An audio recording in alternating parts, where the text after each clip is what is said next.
À Tallahassee, il se passe plein de choses étranges. Mais l'affaire Mike Williams est un vrai mystère. En partant, il m'a dit « à lundi » et il a disparu. Toute la ville est sous le choc. J'ai trouvé une veste avec le permis de chasse de Mike Williams. Les gens ont commencé à trouver ça curieux. Les apparences sont trompeuses. Il l'a supplié de ne pas appeler la police. Je n'aurais jamais imaginé que toute cette histoire n'était qu'une mascarade. Qu'est-il arrivé à Mike Williams?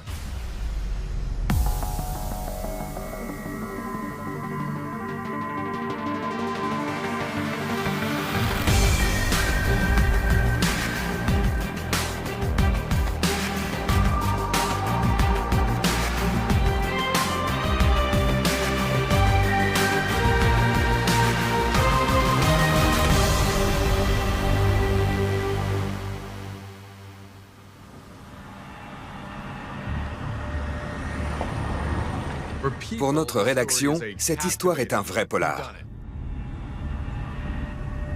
Tout y est. Triangle amoureux, cupidité et double vie. À la fin, on ne peut que s'interroger. Connaît-on réellement ses proches?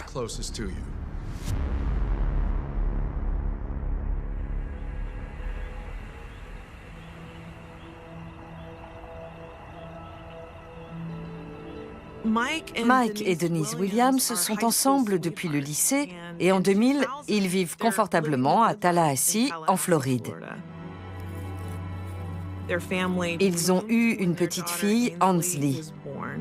Âgée de 18 mois à l'époque, c'est sans aucun doute la prunelle de leurs yeux. C'était la famille Facebook parfaite avant l'heure. La petite fille ravissante comme sa mère, la jolie blonde, et Mike, le bon garçon. Mike aime la vie au grand air et va chasser et pêcher presque tous les week-ends. Mais néanmoins, sa famille passe avant tout. Mike adorait Denise. Il la mettait sur un piédestal.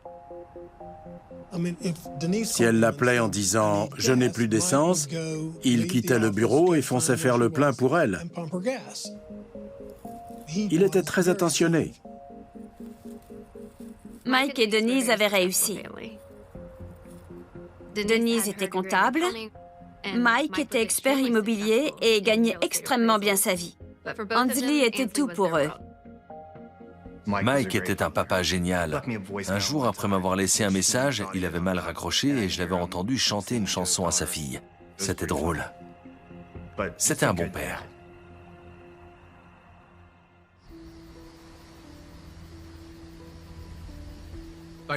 Le vendredi 15 décembre 2000, après une grosse semaine de travail, Mike s'apprête à fêter avec sa femme Denise leur 6e anniversaire de mariage. Ils avaient prévu d'aller passer le week-end du côté de l'île Saint-Georges. Mike avait hâte d'y être. En partant, il m'a dit « à lundi ».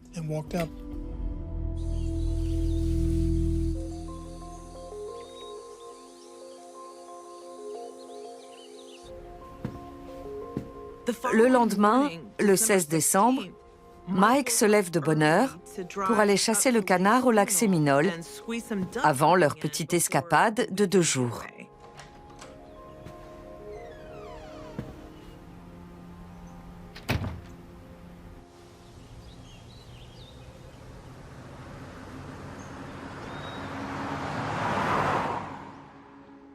Il devait rentrer vers midi. Mais voyant qu'il n'arrivait pas, Denise s'est inquiétée. Ce n'était pas le genre de Mike d'être en retard, surtout pour un week-end en amoureux. Avec son ami Damon, il était allé à la chasse la semaine précédente. Denise se dit donc que Damon l'a peut-être accompagnée cette fois encore. Mais quand elle l'appelle et apprend qu'il n'est pas avec Mike, elle commence à se faire du souci. Je suis passé chez eux prendre le père de Denise et tous les deux on est partis au lac Séminole. Il y a 45 minutes de voiture jusqu'au lac où ils espèrent bien trouver Mike. Mais à la grande surprise de Damon, il tombe sur le 4x4 de Mike près d'un point de mise à l'eau plutôt isolé. Ce n'était pas la rampe aménagée d'où on était parti le week-end précédent. Plus étrange encore, Mike n'est pas là.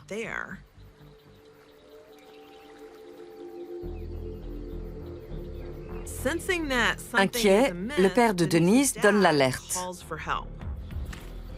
En compagnie d'agents de la Commission de la chasse et la pêche de Floride, Damon et lui se lancent à la recherche de Mike. Ils mobilisent aussi plusieurs personnes, comme le meilleur ami de Mike, Brian Winchester.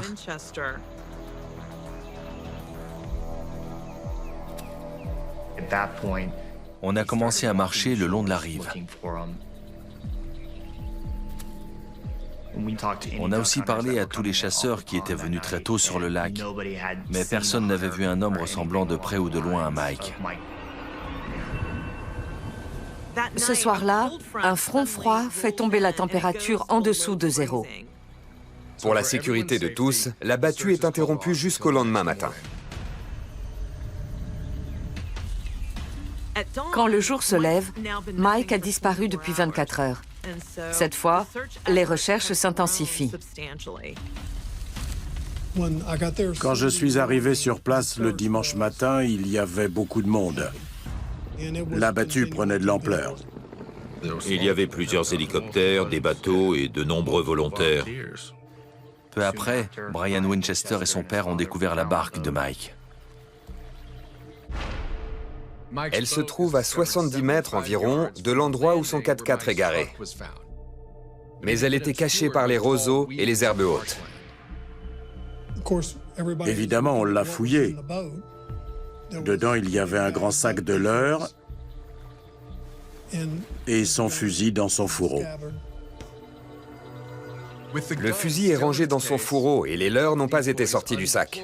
Les autorités envisagent alors la possibilité que Mike soit passé par-dessus bord juste après être monté dans sa barque. Le lac Séminole est un lac artificiel créé suite à la construction d'un barrage. On a inondé une zone boisée. Du coup, il y a plein de souches. Peut-être qu'il en avait heurté une et était tombé à l'eau. Certains ont pensé que s'il portait ses waders, ses grandes bottes, il avait pu se noyer. Quand ça se remplit d'eau, ça vous colle au corps et on a un mal fou à s'en extirper. Quand les waders se sont pleins d'eau, ça vous plombe. On est entraîné au fond et on se noie. Mais l'examen attentif de la barque révèle un détail troublant. Le réservoir du moteur était plein. Quand on tombe d'un bateau en marche, l'embarcation tourne en rond jusqu'à ce qu'il n'y ait plus d'essence. Là, le moteur n'avait pas été démarré. Ensuite, on a examiné le fusil. C'était une arme très coûteuse, utilisée pour la chasse devant soi. Je n'avais jamais vu Mike en emporter un de ce genre pour la chasse au canard, et j'ai trouvé ça très curieux. Tout ça n'était vraiment pas normal.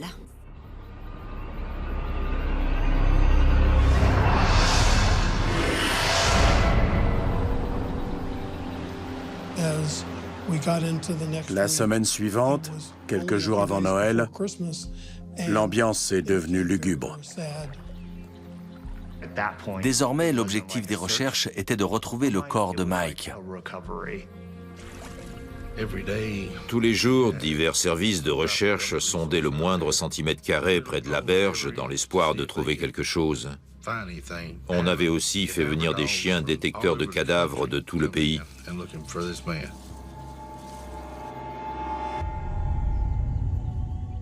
Pour Cheryl, la mère de Mike, c'était absolument terrible. Mais c'est quelqu'un de fort. C'était dur. Mais Cheryl Williams se raccrochait à l'idée que Mike était quelque part, toujours en vie. D'après Clay Ketcham, contrairement à Cheryl, Denise, la femme de Mike, perd espoir très vite. Pour elle, c'était une véritable tragédie. Elle avait admis qu'il était arrivé quelque chose à Mike. et elle pleurait la disparition de son mari, le père de sa fille.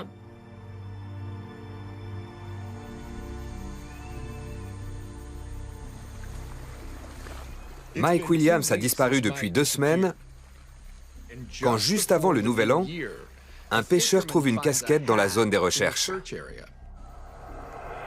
Les enquêteurs la montrent à son meilleur ami et copain de chasse, Brian Winchester.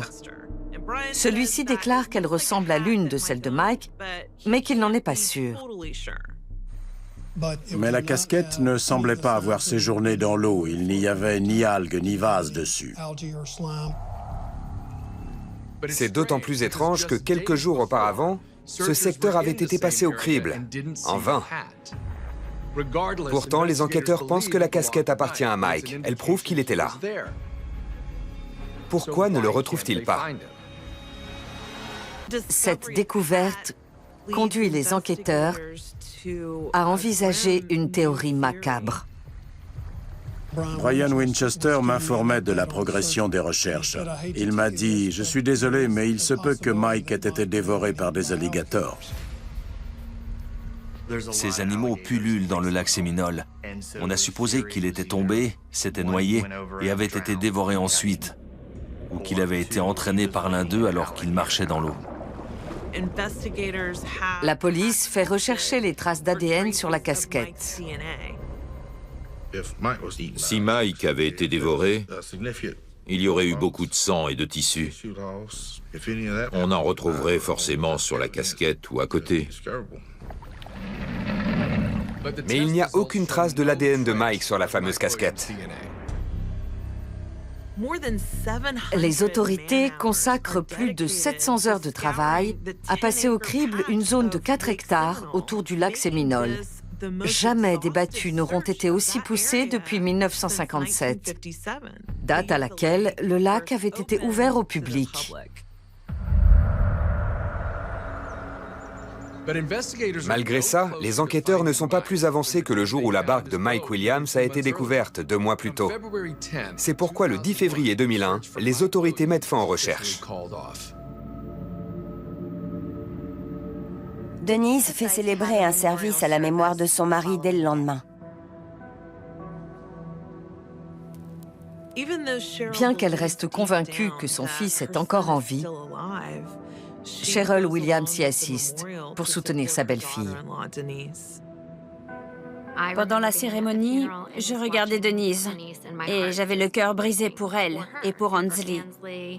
La fillette n'avait que 18 mois et elle venait de perdre son père. J'étais effondrée. C'était très émouvant. C'est une des rares fois où j'ai été vraiment bouleversé.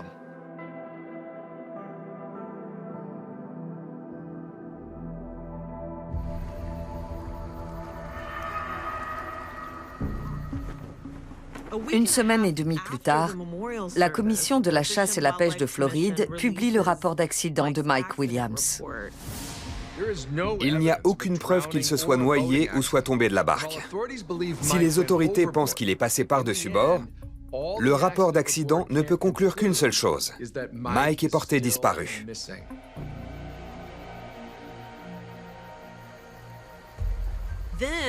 Puis, en juin 2001, 6 mois après la disparition de Mike, un pêcheur découvre une paire de waders en caoutchouc flottant à la surface du lac Séminole. Elle se trouve pile dans le coin où Mike Williams se serait noyé.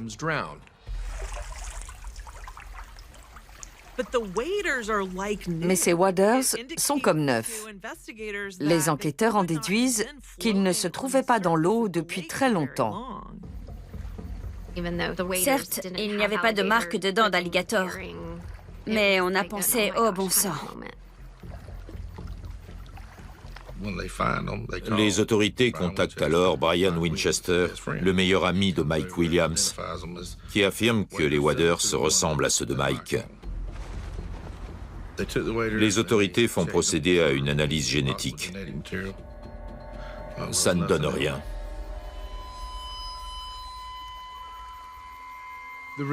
Ce résultat soulève de nouvelles questions. La police demande donc à un plongeur du coin, un certain Lamar English, de vérifier s'il y a quoi que ce soit au fond du lac.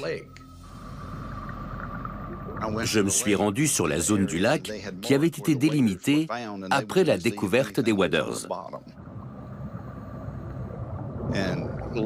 2 minutes après avoir commencé à fouiller le fond, j'ai trouvé une veste.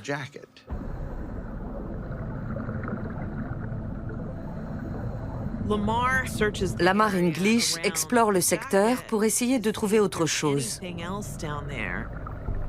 Il remonte ce qui pourrait être un nouvel indice. C'était une lampe torche jaune, comme celle que Mike Williams emportait avec lui. Instinctivement, j'ai tourné le boîtier. Elle s'est allumée. On aurait dit qu'elle était neuve. Une fois remonté sur la berge, le plongeur examine la veste. Il n'y avait pas de vase ni d'algues dessus. Elle était impeccable ou presque. C'est alors qu'il fait une découverte capitale. Dans la poche de poitrine gauche, il y avait le permis de chasse de Mike Williams. Comme tous les autres objets retrouvés, le permis est en parfait état lui aussi. Normalement, s'il avait passé 6 mois dans l'eau, il aurait dû commencer à s'abîmer. Bien que certains soient un peu sceptiques, pour les autorités, c'est une preuve de plus que Mike s'est noyé dans le lac Séminole. Une personne pourtant n'est pas convaincue, Cheryl, la mère de Mike. Elle ne croit pas que son fils se soit noyé. Plusieurs éléments l'avaient amené à croire que son fils avait été victime d'un mauvais coup. Chaque jour, elle écrivait à tous les organismes publics pour obtenir que l'affaire soit résolue. Cheryl est convaincue que Mike a été victime d'un crime et demande au FDLE, l'organisme chargé de l'application de la loi en Floride, d'ouvrir une enquête. Mais quand Cheryl en parle à sa belle-fille, elle est très choquée par la réaction de Denise. Denise lui dit seulement qu'elle doit accepter la situation. Mike avait disparu depuis des mois. Denise était certaine qu'il avait eu un accident et qu'il était mort. Mais Cheryl Williams ne voulait pas baisser les bras. Elle insistait pour que l'enquête soit poursuivie. Denise a fini par en avoir assez. À sa grande surprise, la vieille dame s'entend dire par Denise que si elle continue à s'entêter dans cette voie, elle en subira les conséquences. Denise a menacé Cheryl de l'empêcher de voir Ansley si elle persistait à chercher des réponses. Cheryl est révoltée. Mais elle est incapable de s'enlever de la tête l'idée que la disparition de son fils n'est pas un accident. Elle sait qu'elle doit tout faire pour que l'affaire ne soit pas close.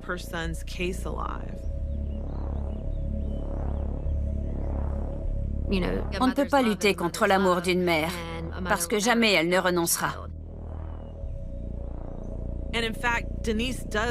Alors, Denise finit par interdire à Cheryl d'avoir le moindre contact avec sa petite fille qu'elle adore. Être séparée ainsi de sa petite fille qu'elle aimait profondément a été très dur pour Cheryl. Malgré tout, elle s'est lancée toute seule dans une campagne destinée à découvrir ce qui était arrivé à son garçon. Ça nous brisait le cœur de la voir arpenter les rues avec la photo de Mike et sa pancarte. Cheryl a publié des encarts dans le journal et fait coller des affiches dans toute la ville. Cheryl Williams cherche à mobiliser le plus de gens possible. I want the world to know he was a good person, he was a wonderful father, a wonderful son, a wonderful brother, and it's horrible not knowing what happened to him.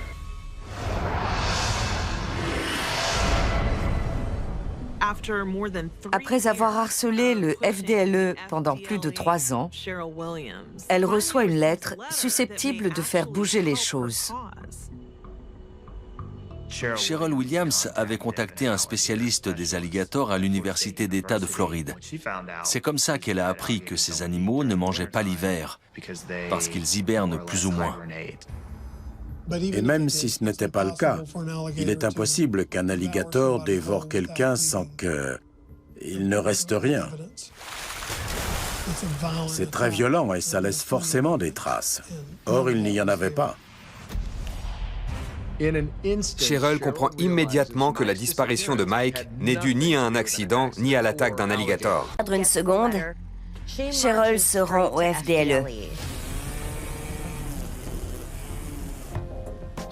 C'est l'agent spécial Donnie Branch et moi-même qui l'avons reçu. Elle nous a raconté ce qu'elle avait appris et nous a montré la lettre. Cheryl Williams a fait en sorte que les autorités s'intéressent de nouveau à l'affaire et se rendent compte qu'un truc clochait. La lettre de l'expert est un bon début. Mais pour requalifier un cas de disparition en affaire criminelle, les enquêteurs doivent apporter des preuves. Pourtant, ça va s'avérer extrêmement compliqué. Au moment de la disparition de Mike, les services de la chasse et de la pêche étaient convaincus d'enquêter sur un accident. À aucun moment il n'a été question d'un crime. Cette disparition n'a jamais été traitée comme un crime. Par conséquent, sur le 4x4, la barque et le fusil, on n'avait pas cherché à identifier les empreintes digitales. Tous les indices potentiels avaient disparu depuis longtemps. Les enquêteurs ont dû recommencer à zéro. J'ai épluché toutes les informations contenues dans des classeurs énormes, en cherchant tout ce qui pouvait indiquer un acte criminel. Quand on n'a aucun indice tangible, c'est encore plus difficile. En l'absence de pistes, la police commence par se demander si Mike aurait pu disparaître volontairement. C'était un des bruits qui courait à l'époque. Mike aurait tout quitté et abandonné sa famille parce qu'il n'était pas heureux. Mike était très économe. Les histoires d'argent le stressaient. 1 mois avant sa disparition, Mike m'avait parlé d'un problème qui concernait Denise. Elle avait utilisé une de leurs cartes de crédit au-delà du maximum autorisé. Mike s'était mis en colère. Ils étaient mariés. Un couple, ça se dispute. C'est normal. Denise et Mike avaient des problèmes. Mais Mike aimait sa fille. Elle était encore très jeune. Jamais il ne l'aura abandonnée. Ansley était tout pour lui. Il aurait fait n'importe quoi pour elle. Sa fille, c'était sa vie. Convaincus que Mike Williams n'a pas disparu volontairement, les enquêteurs approfondissent les recherches. Ils découvrent alors un mobile possible. En examinant les dossiers de Mike, en particulier ses polices d'assurance, Derek Wester constate que Denise s'est renseignée sur la façon de les encaisser, alors qu'on cherchait encore son mari. En Floride, il faut qu'une personne ait disparu pendant 5 ans avant d'être déclarée judiciairement décédée. Avant, la famille ne peut pas toucher l'assurance vie. Pourtant, Denise Williams a recouvré celle de Mike au bout de 6 mois seulement. Comment est-ce possible? En creusant un peu plus, Derek Wester découvre que Denise a déposé une demande devant un tribunal des successions et tutelles afin que son mari soit déclaré judiciairement décédé. C'est une démarche nécessaire, entre autres, pour pouvoir toucher une assurance vie.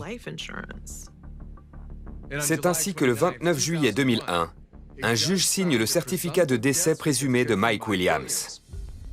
Le tribunal des successions et tutelles conclut que les indices retrouvés dans le lac sont suffisants pour établir que Mike a disparu au lac Séminole. Grâce à ça, Denise Williams obtient une fortune inespérée de plus d'1,5 million de dollars, le montant de l'assurance vie de Mike. En épluchant le dossier de l'assurance, Derek Wester tombe sur un autre point intéressant. On s'est aperçu que le courtier était le meilleur ami de Mike, Brian Winchester. C'est lui qui avait fait souscrire à Mike un contrat d'assurance vie très élevé, 6 mois seulement avant sa disparition. Les enquêteurs apprennent alors un détail inattendu et très intéressant. Brian et la veuve de Mike, Denise, sont fiancés.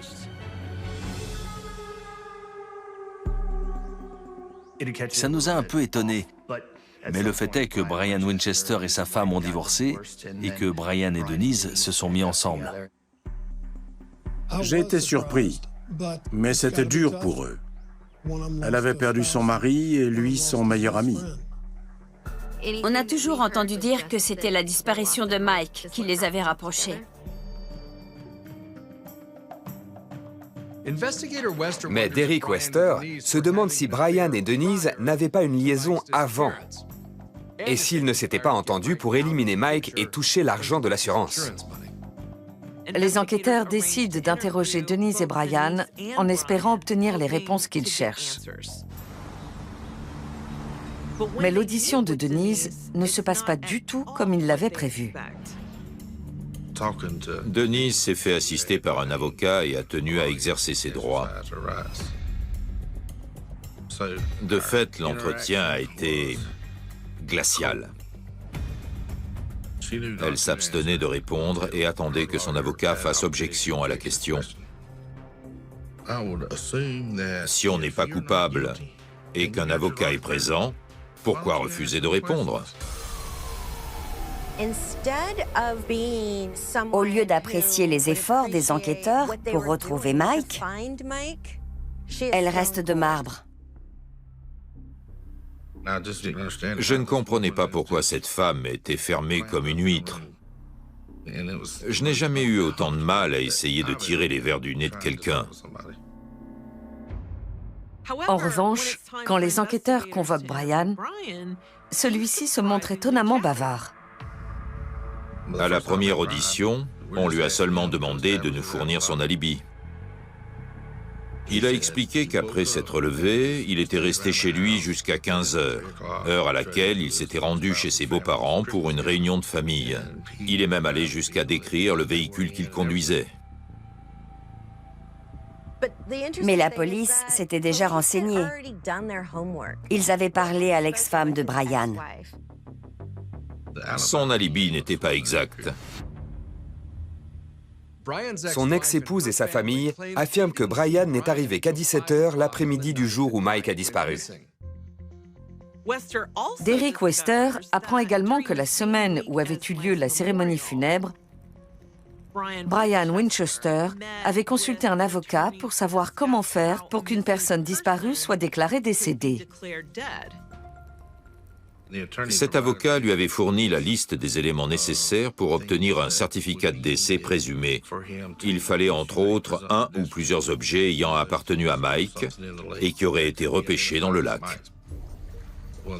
Et c'est justement ce qui se produit quelques semaines plus tard et qui amène un juge à signer le fameux certificat. Dès lors, Denise n'a plus qu'à adresser le document aux compagnies d'assurance pour encaisser la police de son mari. Pour la première fois, on tenait enfin quelque chose. Bien que la police soit convaincue d'avoir identifié 2 suspects possibles, elle ne peut pas engager de poursuite. En effet, Derek Wester est incapable de prouver que les objets retrouvés dans le lac y ont été mis par Brian Winchester. C'était des preuves indirectes. Il n'y avait pas de corps, pas de reste. Que faire?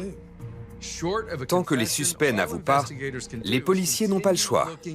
Ils continuent d'enquêter en espérant trouver des indices assez solides qui leur permettront d'aller plus loin. Pendant ce temps, Brian et Denise s'installent ensemble, puis se marient en 2005. En l'absence d'éléments nouveaux dans la disparition de Mike, l'affaire piétine et le dossier est clos.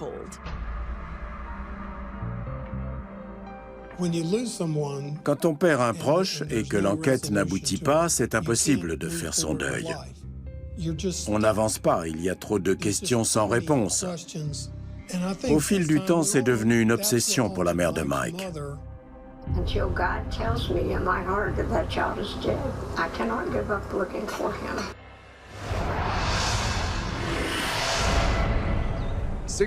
16 ans plus tard, il n'y a eu aucun développement nouveau dans l'affaire Mike Williams. Certains l'ont presque oublié.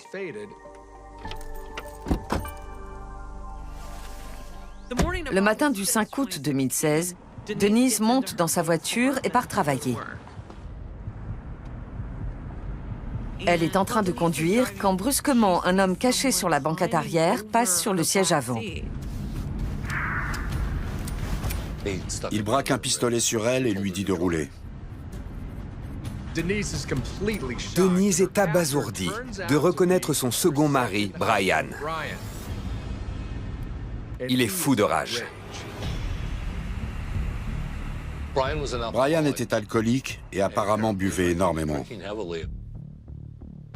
Estimant être victime de violences verbales, Denise avait demandé le divorce et refusé de lui parler et de le voir. Elle ne s'est pas rendue compte qu'elle l'avait poussé à bout. Brian veut qu'elle les conduise dans un endroit isolé. Elle était morte de peur et craignait pour sa vie. Mais elle a la présence d'esprit de s'engager sur le parking d'une pharmacie. Elle s'est garée là parce que c'était un lieu public et qu'il y avait des caméras de surveillance. Brian ne pouvait rien faire. Elle lui a demandé « C'est aujourd'hui qu'on meurt tous les deux ?» Brian lui a dit qu'il ne pouvait pas vivre sans elle et allait se suicider. S'il était là, c'était parce qu'elle ne répondait ni à ses appels, ni à ses textos. Denise joue le jeu. Au bout de presque 1 heure de discussion, elle parvient à le calmer. Elle le convainc de la laisser repartir. En échange, il lui fait promettre de ne pas prévenir la police. Dès qu'il est descendu de la voiture, elle fonce au bureau du shérif du comté. Et Brian est arrêté le jour même. Il est inculpé d'enlèvement, d'intrusion avec arme et de violence familiale. Quand la nouvelle éclate, les médias se précipitent. Quand j'ai appris que Brian Winchester avait enlevé Denise, ça m'a mis hors de moi. Compte tenu du contexte dans lequel ça s'est produit et des liens qu'ils avaient avec l'affaire, ce nouvel épisode nous a donné à réfléchir. On s'est dit... Wow.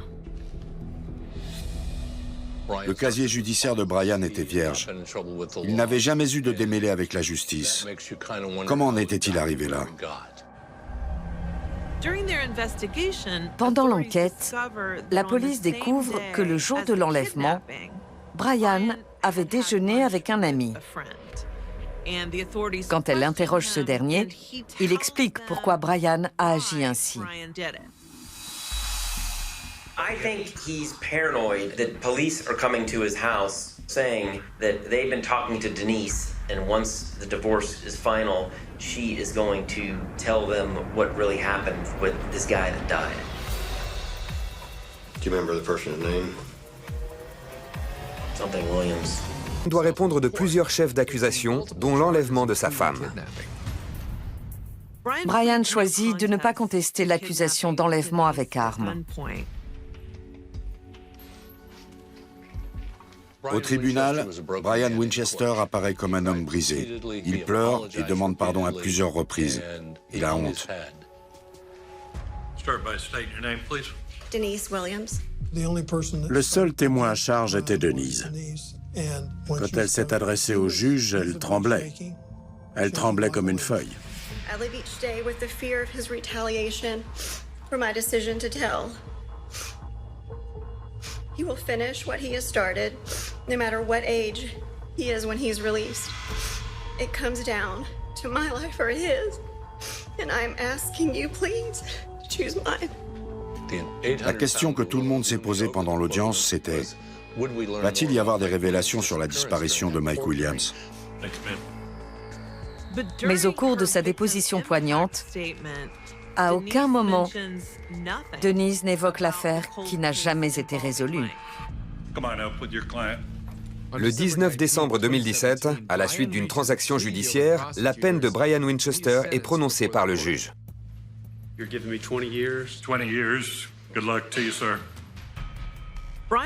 Brian et son avocat ne s'attendaient pas à ça. C'est une peine très lourde pour quelqu'un qui n'a aucun antécédent. Le fait que le juge fixe une peine aussi sévère indique clairement qu'il y avait autre chose en jeu ce jour-là. Mais on a dû attendre avant de savoir quoi. L'attente est brève. Le lendemain, une déclaration du FDLE fait toute la lumière sur une affaire vieille de 17 ans. After receiving new information, FDLE's crime scene unit and special agents spent days conducting an extensive search at an undisclosed location. That search led to the recovery of human remains and through DNA analysis that the human remains are those of Mike Williams. Further forensic analysis concluded that Mike Williams was in fact murdered. I know this new information raises only more questions. How was Mike murdered? Where was the new information obtained from? And do you have any suspects? Right now, I cannot and will not answer those questions. Quand on a appris la nouvelle, ça nous a fait l'effet d'un coup de poing dans le ventre. Perdre un proche, c'est difficile en soi. Mais savoir qu'il a peut-être souffert, c'est encore plus dur à encaisser. Pourquoi avoir fait ça? Comment avait-on pu s'arroger le droit de faire une chose pareille à mon ami, à un mari, à un père? Et Cheryl Williams, la seule chose qui lui avait permis de tenir le coup, c'était l'espoir de revoir un jour son fils vivant. Quand on lui a dit que ça n'arriverait jamais, elle a été anéantie.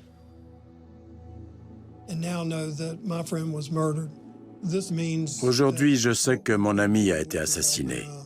Ça veut dire que toute cette histoire n'était qu'une mascarade, une mise en scène destinée à nous faire croire un mensonge pendant 17 ans.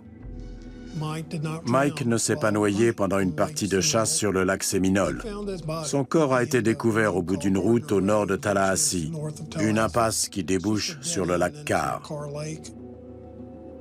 L'endroit où le corps de Mike a été retrouvé est à 1 heure de route du lac Séminole et 8 kilomètres seulement de chez sa mère Cheryl. De toute évidence, la police n'était pas tombée dessus par hasard. Quelqu'un lui avait dit où chercher. L'identité de ce quelqu'un est révélée en 2018. Dans le cadre de sa transaction avec les procureurs, Brian Winchester a reconnu son implication dans le meurtre de Mike lors d'aveux sous serment. We started having an affair October 13th, 1997. Denise was getting worried that things were going to blow up. And she was concerned about getting a divorce because of the appearances of it, but also because she was scared to lose her daughter. D'après Brian, la solution proposée par Denise pour éviter un divorce était de tuer son mari. Une fois Mike éliminé, Brian et elle pourraient vivre ensemble. Mais ce n'était pas son seul mobile. I remember statements being made like, it'd be good to be with you, but to have the money too would be better. She would say this, yeah. Brian devait accompagner Mike à la chasse sur le lac Séminole. Une fois que celui-ci aurait enfilé ses waders, il devait le pousser par-dessus bord. She wanted in her mind a scenario where it wasn't a murder, but it was an accident.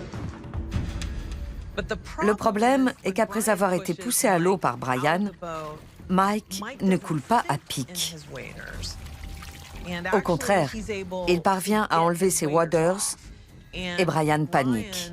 I didn't know what to do. And I ended up shooting him.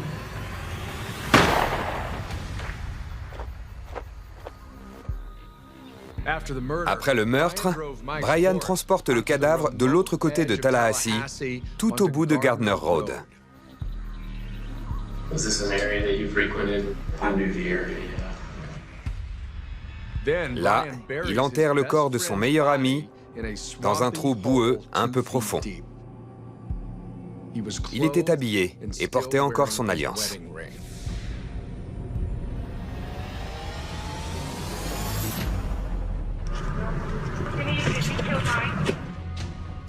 Cinq mois après la découverte des restes de Mike, sa veuve est arrêtée sur son lieu de travail et inculpée de meurtre avec préméditation.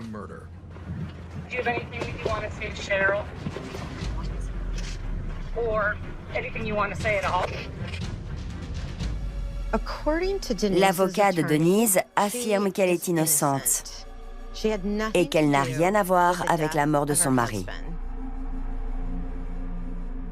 La nouvelle de son implication présumée dans le meurtre de Mike a suscité une émotion très vive parmi ses amis. Mike était quelqu'un de bien. Ça me rend fou de rage. Il ne méritait pas d'être assassiné. C'était un chouette gars. Faire une chose pareille et tenter de le cacher, c'est mal. Cheryl est soulagée de savoir son ex-belle-fille derrière les barreaux, mais elle s'inquiète pour sa petite-fille. Ce doit être terrible pour Ansley. J'espère qu'elle voudra en savoir un peu plus sur son père. Et si elle le souhaite un jour...